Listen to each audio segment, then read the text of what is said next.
Before we get into the episode, Diane Kaler wants to tell you about a free in-person presentation she is hosting. Hi, this is Diane Kaler. I'm director of Nutrition Therapy Institute, and I want to tell you about a live presentation that I'm doing on Saturday, July 11th at 1 p.m. in Arvada, Colorado. I'm going to be talking about the glycocalyx, and the glycocalyx is perhaps one of the most important factors in cardiovascular health that you may never have heard of. So what is the glycocalyx? Well, it is the internal, innermost lining of blood vessel walls. It is the surface of blood vessel walls that has direct contact with blood that's flowing through it, and that means it actively participates in many vascular activities. If you want to learn more about how to protect your glycocalyx for optimal cardiovascular health, which of course, cardiovascular disease is one of the #1 killers in the United States. So if you want to learn more about the nutrition and lifestyle strategies to help you support your optimal glycocalyx, please join me on Saturday, July 11th at 1 p.m. in Arvada, Colorado. See you there. Hello, everyone. Welcome back to another edition of the NTI PodTalk. My name is Diane Kaler. I'm director of Nutrition Therapy Institute. And today I'm really excited to be having a conversation with Jacqui Gabel. Jacqui is many things. She has been involved with NTI for many years, both as a student in our nutrition program, as well as in our previous, now no longer existing NFC chef program. She was also an instructor in our NFC chef program. She has been a longtime advocate of NTI, champion for NTI. She is also, I consider her a friend of mine. So Jacqui, we've been known each other and been involved with each other a lot over the years. So I want to thank you so much for being here. And it's great to have you. Thank you. My pleasure. Happy to be here. Yeah. So one of the things that is so special about you is that you are so good about, well, I should say that you are a chef. You cook, you love all things food. You are a fabulous cook, a fabulous chef. Your food always tastes lovely. And one thing that you really bring to the table, in addition to the food, is the fact that the food that you are preparing is not only food for someone to eat, but it is a way to connect with someone and to show your love with someone, and you put your heart into it. And so you really always bring it back to and remind me that food is connection in addition to being something to eat to sustain yourself for energy, but it's also nourishment, not only because of the nutrients that are in the foods, but because of the love that you bring to it. So can you talk about that and how this sort of philosophy started for you? Yes, and thank you for that beautiful intro. My yearning to remind people that food is connection and it's best enjoyed through ritual. It stems from my own lifelong hunger for those things. And I would say it started when I was very young, when my mom suddenly died. I was 7, my younger brother was 5, and we were suddenly thrust into this life. And after this event, that I'm feeling so nervous telling this story because I don't talk about it a lot. I'm just starting to talk about it, but it's such an important story of my origin that I have to. But yeah, this hunger developed for this nurturing and this way of connecting to people, of feeling like I belonged in this physical world as a human being when my mom transitioned. So it happened unexpectedly. It happened very young. I began teaching myself to cook when I was 12. out of necessity and because I was hungry and I was looking for love, essentially. And so this combination of this unexpected event, this growing up in the Midwest where, comfort food is just so common. I would say traumas within my own lineage, family history of addiction, all of this, and this early maternal loss, all of this primed me for a disordered relationship to food, which I did develop. And cooking for others and for myself became my saving grace. Um,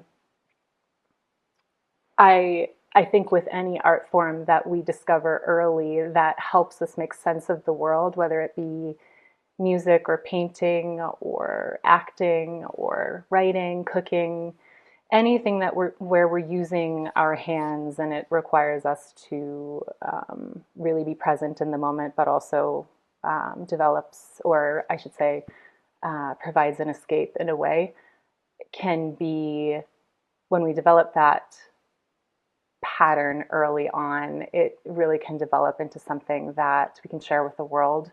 And so it continues to be a way that I connect with people.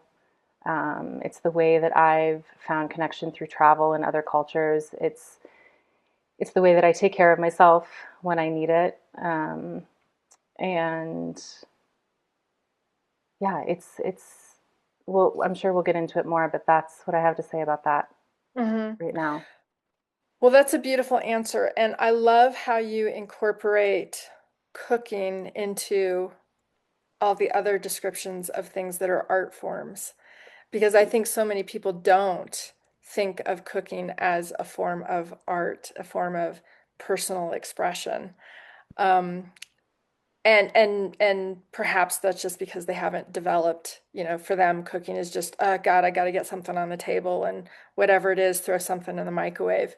But you truly do, like, bring your entire being into your cooking, and I see that, and I also experience that when I eat food that you have prepared, and I am greatly appreciative of that. So your answer was beautiful and perfect. You brought up how your travels also, your travels to other cultures, have also added a layer of that. Can you talk more about that? Like, where have you traveled? What kinds of things have you experienced in your travels? And how does that add to your philosophy about food and connection? Since I was young, also, I've had a curiosity for how people live, for other cultures beyond just, the small bubble that I grew up in. And so in my 20s, I started traveling more extensively out of, again, this hunger for seeing something outside of myself. And also to, I think, looking back, I didn't know it at the time, but attempting to secure a place of belonging. It's interesting how we search for so long externally when really it does exist internally. It's always been there. And what I noticed pretty early on, and what I continue to be awestruck by whenever I have the privilege to go somewhere else, is the art of hospitality that people from other cultures bring and offer, even when they have very, very little.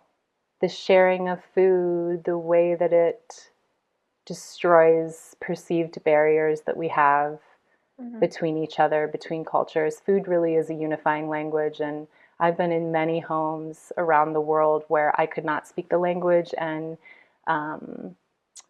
whomever's home I was in, they couldn't speak English, and so we didn't. Our only way of communicating was through gesturing and food, and them giving and me receiving. And I will mention that this is common across all cultures that I've had the fortune to experience.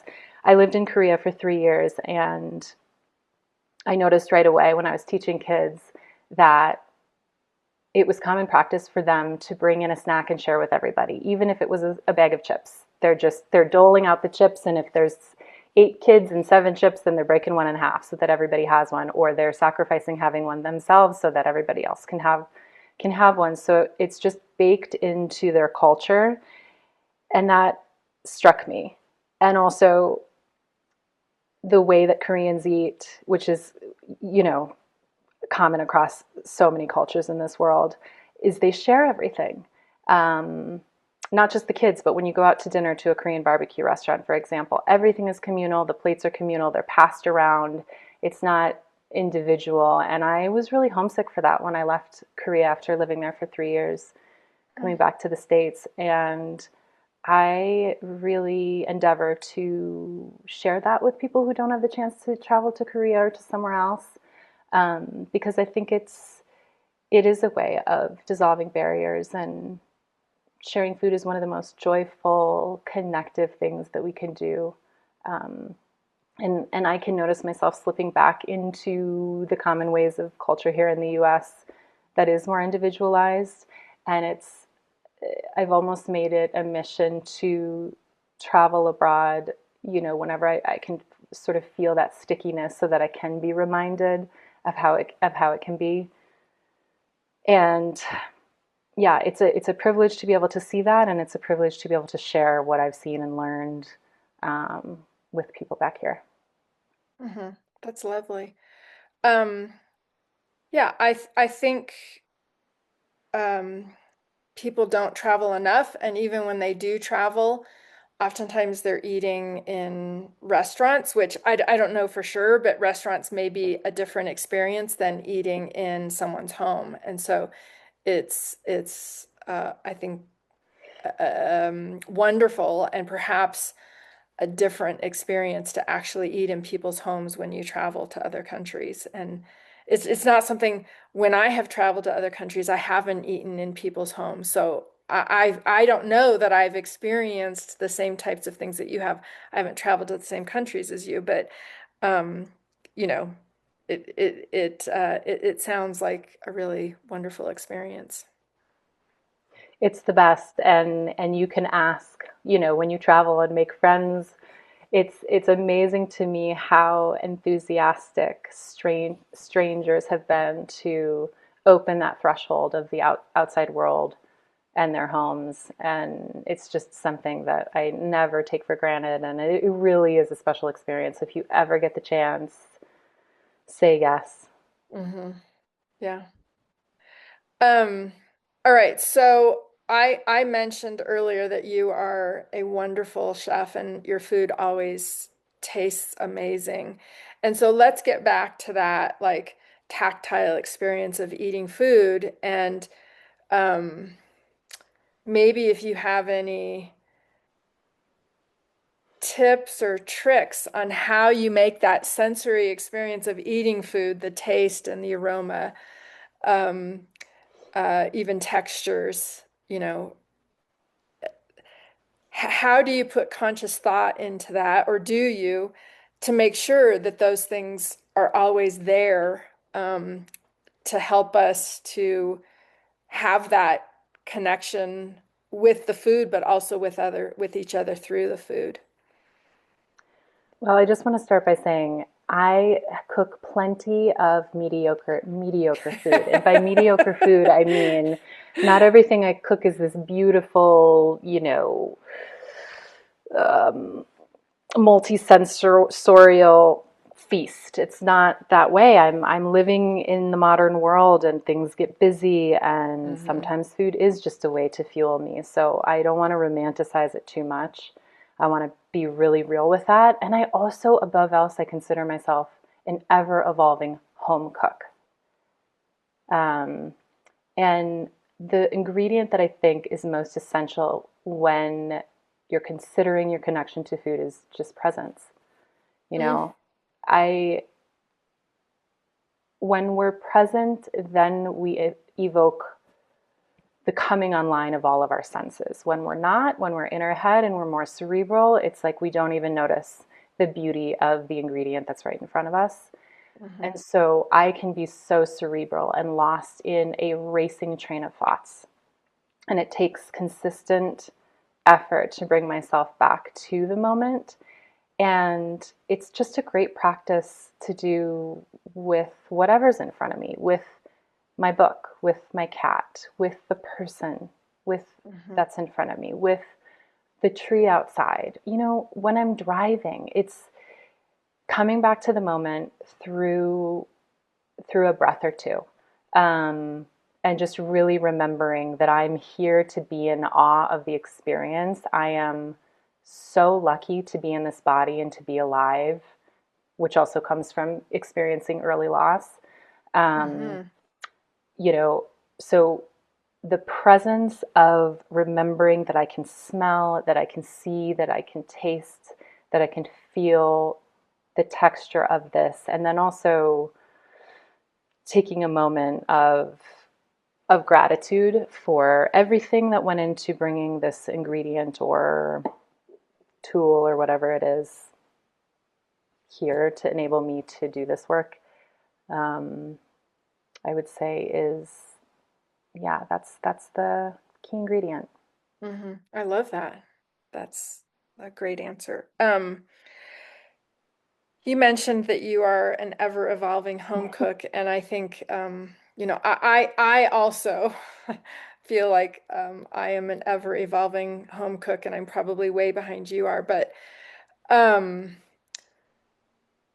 as a holistic nutrition professional, which I am, which we train, our educational program is training those who want to provide or at least be a resource for providing guidance to others about how to improve the nutritional value and the the nutrient density of their foods for optimal wellness goals. And that's sort of the container in which our education lives. But it is so critically important that in order to achieve that ultimate goal of ensuring that you are increasing your nutrient density of your diet for those wellness needs, more and more,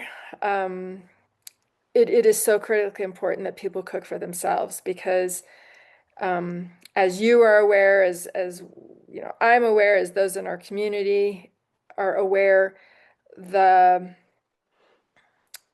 the lack of care and um, concern for the nutritional value of foods when other people in restaurants and fast food restaurants and convenience food and even prepackaged meals that you get in grocery stores, it's just not there.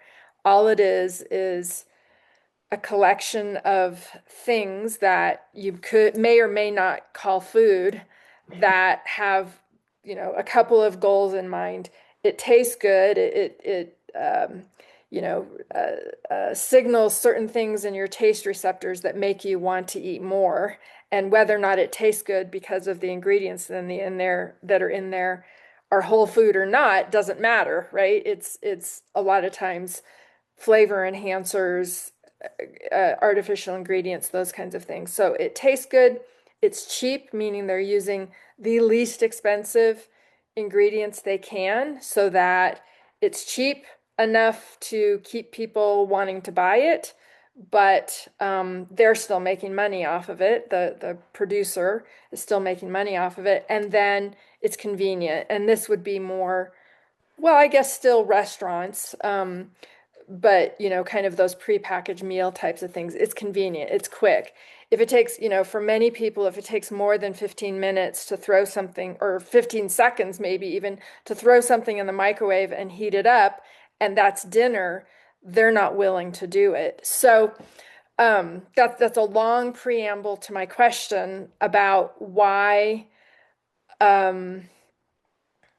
your understanding and your ways of thinking about why having cooking skills are so important for people to really survive in this world now.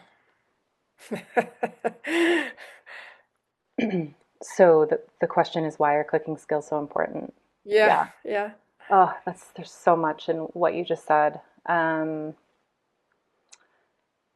I I'm biased because I do believe I believe cooking is one of, if not the most essential skills that we can gain. It's right up there with having financial literacy, and people can argue for all kinds of skills that they believe are top for importance. But I will say, no matter your financial status, if you know how to cook, you can create something nourishing for yourself, which I think is powerful. Yes. And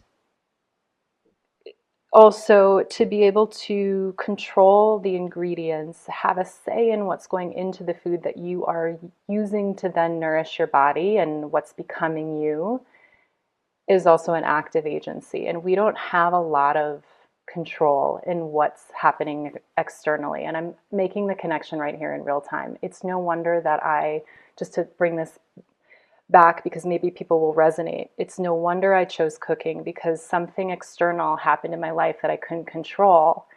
And with cooking, I could control it. So, Mm-hmm.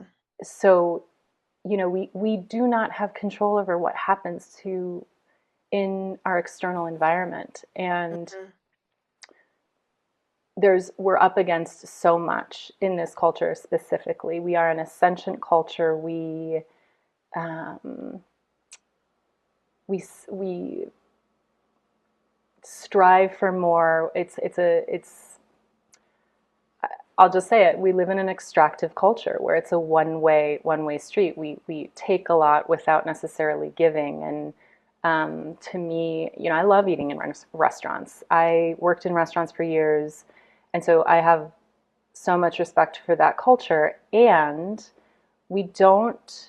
It's changing, but we don't yet live in a society where I can confidently say that the people who are preparing your food that you're giving money in exchange for it, care about your health. Most places do not. And Mm-hmm. so the healthiest place right now is in your own kitchen or your garden, or both. Mm-hmm. And so to develop the skills that it takes time and it takes devotion, as with learning anything. Mm-hmm. Um, but taking back that agency and developing those skills are one of the best things you can do to have some sort of say in your own health Mm-hmm. when we are up against so much out there in Mm-hmm. that the external world. Mm-hmm.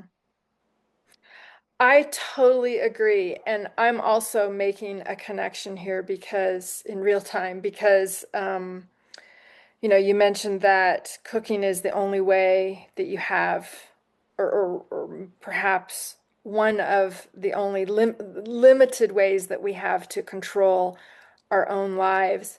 And I think so many people who have, the what could be classified as mental health disorders and the mental health crisis that people are experiencing, a lot of that has to do with feeling a lack of control about all the external influences in your life and how you don't have control over those. And so not only are you controlling the ingredients for their health applications and health purposes, but by having that control over the food that you eat, you are also creating a way that you can bring control into your life in one area where nobody can take that away from you. Mm-hmm. Yeah. Yeah, absolutely. I think I completely agree with you. I think you know, I actually, you say you love eating out at restaurants. I actually would prefer not to eat out at restaurants. And, I know I'm an anomaly, but I eat at restaurants. Literally, I could count on one hand how often I eat at restaurants in a year, Mm-hmm. in a year, not just in a month, but in a year. And that is because for me, eating out at restaurants, um, always feels like the wild, wild west, and I know that I am taking a risk, not a risk of like I'm going to get, food poisoning or something like that, but I am taking a risk that that I'm not going to be able to make decisions about the types of foods and ingredients that I'm going to be putting into my body, and that feels unsafe to me. So, for me, like, a special night, a special night is not a night out at a restaurant. I would much rather cook than go out to a restaurant. Even when we travel, we stay in an Airbnb and I cook all the meals when Mm. we're traveling because I just, anyways, so that might be a little overboard in my own desire to have that control, but um, I have worked with clients before who, and I have one that sticks in my head, um, who don't know how to cook, don't want to cook their own foods, don't have any desire to cook their own foods, don't have the ability to cook their own food, and yet they're asking me for how to help them make make food choices for nutritional purposes to improve their health outcomes. And it always comes down to I don't know how to help you make the best decisions possible because you won't be able to have control over the ingredients because you're eating Mm. in restaurants. But I worked with a client once who um, uh, didn't have a kitchen. Like I don't quite understand her living situation. She didn't have access to a kitchen. She was sharing a house, and her portion of the rent said that she didn't get to use the kitchen. She didn't get to, didn't have a place to keep food in the kitchen, didn't have a place to cook food. So she didn't have any way to cook food. And she's like, but I really need to um, get healthy because I have a lot of health issues. And I'm like, well, there's a real disconnect here because unless you are able to cook for yourself, it's going to be challenging for me. So anyways, a long story to I think more and more it is only through the ability to cook for yourself. And it doesn't have to be gourmet meals. It doesn't have to be, as you say, this beautiful, fully sensory experience. But to cook for yourself, I think is so critically important for achieving health outcomes. And I really encourage people to even gather even very simple cooking skills. Um, and Well, so many people say, I can't even boil water. Yes, you can. and that just brings up the question of I always wonder what's beneath that belief that you can't do it or that it's too hard or there are some very real restrictions that people face, like perhaps not having an access to a full kitchen, but that's where I think it becomes really important to meet people where they're at and to problem solve. And you may not have access to a full range and an oven, and a stove or a microwave, but you can buy a hot plate and Yeah, you can set it on top of your table, and you can get a mini fridge.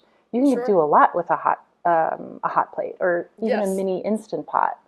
Yep. So I think then it comes down to gently inquiring about the reasons why the kitchen might be a place that's charged for people, whether Mm, it's mm, because there are memories of sadness there or there's some unexpressed grief. Maybe there's some shame or guilt. And then, because I think, you know, food and cooking does carry a lot of story for people mm. in history. And so getting into the reasons behind that and helping people make that connection can be a path forward. Yeah. Yeah, I can see that. And this particular client that I'm talking about was many years ago, so I probably didn't do a good enough job at that point in time. But now, knowing where I'm at in my understanding of that, I certainly would investigate that more. But I guess I never really thought about the potential for there to be some sort of trauma around cooking and food. And perhaps that's because in my childhood, food was always a source of pleasure. There was not really a lot of trauma around food. Yeah. Um, but I haven't actually thought about that. But yeah, I totally agree with you. The only reason that I even am aware of it is because I've heard it straight from women, specifically in the circles that I'm connected to, um, having to do with women who have lost their mothers or whose mothers have passed, um, and what cooking has done for them, or the types of barriers that they face because of that. And there's many more reasons that I'm sure that I'm not aware of. Hmm. Yeah. Yeah, that's interesting.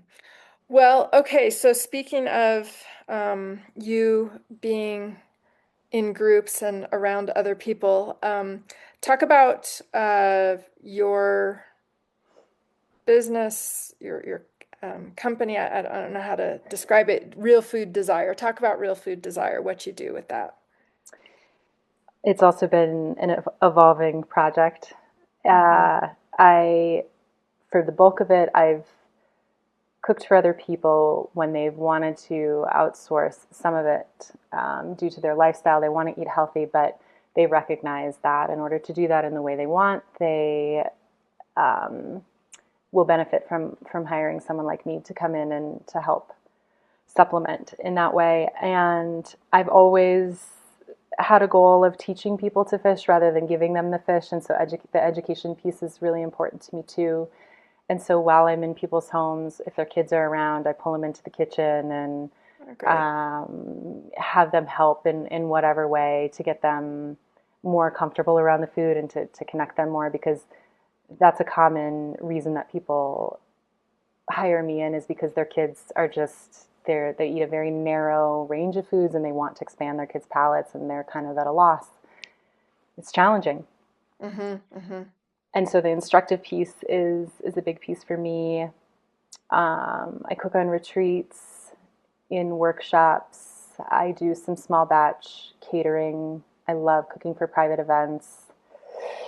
And I also offer a coaching container for women who desire transformation around their relationship with food. That's probably my favorite thing that I do under the umbrella of Real Food Desire. And I also teach virtual classes, which are happening right now. So I've got a series on cooking fish coming up. I find that people can be intimidated by cooking fish, and it's Yes. yeah, and once you learn, it's like it opens up this whole new world, and it's not as hard as you think, but just learning some basic skills is so beneficial. So I'm really excited for that. That's coming up. And yeah, I'm seeing what people want, and then creating from there. Hmm. So talk about teaching virtual cooking classes. What the Everybody does everything online now. I So of know. course, the virtual cooking class is not novel anymore. But talk about that. Talk about the challenges. Talk about how you do it. And I mean, I'm not looking for, tips so that I can do it. I'm not going to do it. But just curious, like how does that work? Well, somehow it does work. Of course, my preference is always to be in person. That is never going to change. And I think the pandemic really changed everything and forced us to have to be creative and connect, virtually with whatever we were doing. And I I wanted to teach a class on cooking soup several years ago, and I had a lot of friends who were interested, but who weren't in Colorado. And so I did it online for the first time, and it's pretty low lift in terms of equipment that I use. I use my laptop and a ring light, and everybody gets the recipe, the ingredients, the equipment list, and then we're all on screen together. And obviously they're in their kitchens, and I'm in mine, and I demo as much as I can and talk through it. It's an opportunity to. I have to vocalize a lot because there's less of a visual thing. People are watching, but they're also then doing it themselves. So it's very interactive, and I sprinkle in tips and nutrition facts because that's just my wheelhouse, and I love sharing info with people. And so I keep the skill level accessible for people, no matter where they're coming from. So I think that's important. And at the end, hopefully they have a product that they're super proud of, and that they broken through a barrier that maybe they had before. Or I want people to learn in their kitchens. So I like going to them and teaching them in their kitchens. And so that's another way that it's possible virtually. They're using their own equipment, their own tools. They're staking a claim in their own space, which I think is important. So it works. It's not perfect. Yeah. But it works, and I'm learning. I can just imagine like having to lift your computer, kind of tilting it to show point the camera towards the pan and then bring it back. Well, multiple cameras really work for that, which I'm investing more as I go along. As these classes become more popular and more people sign up, then I invest a little bit more each time. Oh, that's great. Yeah. I can't imagine myself trying to do that. And so You that's why. take a class. You should sign up for a class. Yeah, I will. See how you do it. All right. So you also have a new endeavor. You have a podcast of your own called The Hungry Woman. Talk about that and kind of what inspired you to do that and what your goals are for that. I love memoir, and I love people's stories. I love knowing the origin behind why people do what they do. And so this is a way to center and showcase women who center food in their lives, and cooking specifically. I realize that I know so many women with interesting stories around food. And so this hopefully will become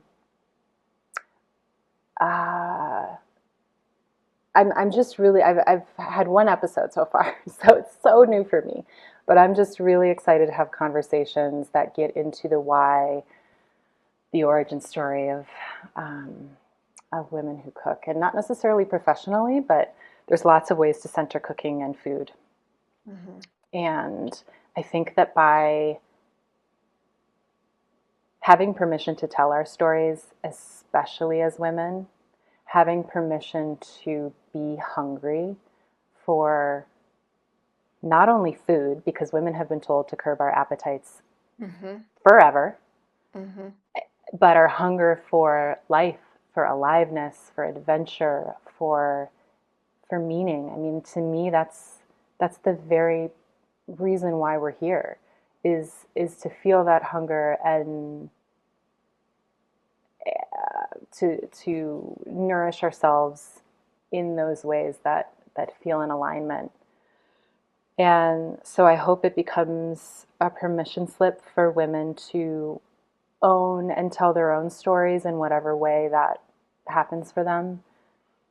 And I hope it also sort of exposes the thread that connects all of us, which is this very aliveness, this hunger. Lovely. That's great. All right. Well, is there anything else that you wanted to share with our audience? And anything I didn't ask you that you wanted to make sure to incorporate into the conversation? I can't remember if I mentioned this or touched upon it, but I would like to emphasize that I am on this journey also. I am in this relationship with food every single day of my life because, we eat 3 or more times a day. Mm-hmm. And I don't think that there's anywhere to get to. I think we can get trapped in this cycle of reaching for this carrot and then totally miss the everyday opportunity to learn and to continually be a beginner and be in this human experience. So just to emphasize that I'm learning as I go as well. And yeah, I haven't necessarily figured anything out, Mm-hmm. which I think is the point of it. Mm-hmm. Well, yes, we're all on the same journey, I think, and to believe that there is some point at which you're going to say, yes, I have achieved, I have arrived, I have completed my my maturation and my whatever, my blooming into what I want to be, is probably a mistake, because we're always learning and progressing. Mm-hmm. So, yeah. All right. Well, tell us all your contact stuff, all the things, website, social media, all the stuff. How do people learn more and connect with you? I am on Instagram at Real Food Desire. And if you'd like to stay up to date with new offerings, new podcast episodes, I send out a newsletter quite infrequently, but you can sign up on my website, realfooddesire.com. Great. Oh, that's very simple. Yeah, I like that. Very streamlined. Lots of, other people are like, I'm on this, I'm on this, I'm on this, you can do this, you can do this. So I love streamlined, simple. That's great. All right. Well, Jacqui, this has been a lovely conversation. Thank you so much for taking the time today to do it. And I hope to connect with you again over some online food. Or in-person Online food. teaching or in-person food, yes. Yeah. Connecting with in-person food is great, but also I want to take an online class just to see what it's like. So I'll connect with you that way Love as to well. have you. Such a pleasure. Thank you so much. Thanks for having me. Hi, Diane Kaler here again. If you found this conversation interesting and haven't already become a student at NTI, check us out at ntischool.com. We hope to see you soon.